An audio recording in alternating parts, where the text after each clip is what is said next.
Hindi madali ang pumangibang bansa, ngunit aking ginawa para sa pamilya. Lahat ay gagawin buhay ko man ang itaya.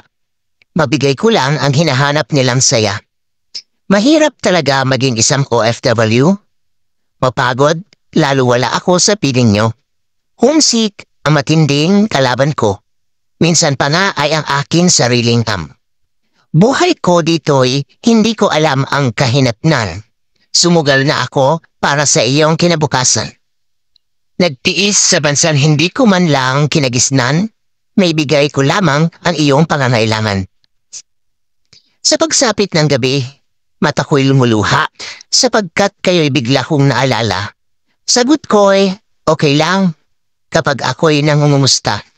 Sa likod nito'y lungkot, hindi ko na kayo pinapahalata. Nilisan ang bansa kapalit ng dolyar. Gurong naghahangad ng riyal, nakita na domestic helper sa Saudi Arabia. 4 years nagtiyagang pakadalubhasa sa ibang lahi na nagpapaalila. Dating chef engineer sa sariling nasyon, sa abroad nag-apply, karpintero mason.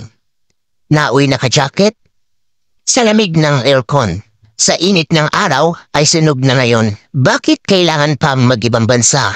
Kung dito sa Pilipinas ay pwede mang magtiyaga. Ang linyang binabato ng mga taong hindi alam ang hangarin ng mga OFW. Mga linya ng mga taong hindi alam ang pagod at hirap ng mga OFW. OFW kung tawagin, mga taong nag-iibang bansa. Pagsasakripisyo ay kanilang ginagawa. At pagod ay hindi nila iniinda.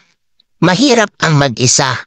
Mahirap ang hindi makita ang anak at kanilang pamilya. Pero mas pinipili nilang mahirapan. Bakit? Para ang pamilya nila ay mabigyan nila ng magandang kinabukasan. Tanging hangad ko lang ang magandang kinabukasan mo dahil ayoko na maging katulad mo ako. Ayoko iparanas sa iyo o iparamdam kung anong hirap ang mga pinagdaanan ko.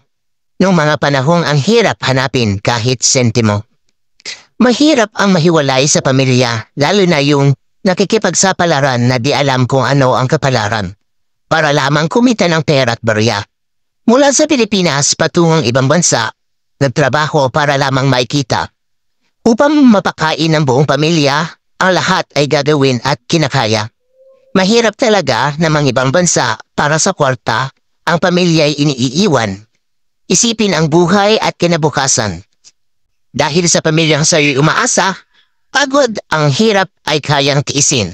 Para sa pamilya ay maipakain. Tinipid ang sarili hanggat kaya para sa Pilipinas ay makapagpadala. At kung nagustuhan mo itong ating video, follow for more. Huwag mo din kalimutan i-share. Yun lamang. Once again, Abit Kariaga. Babush!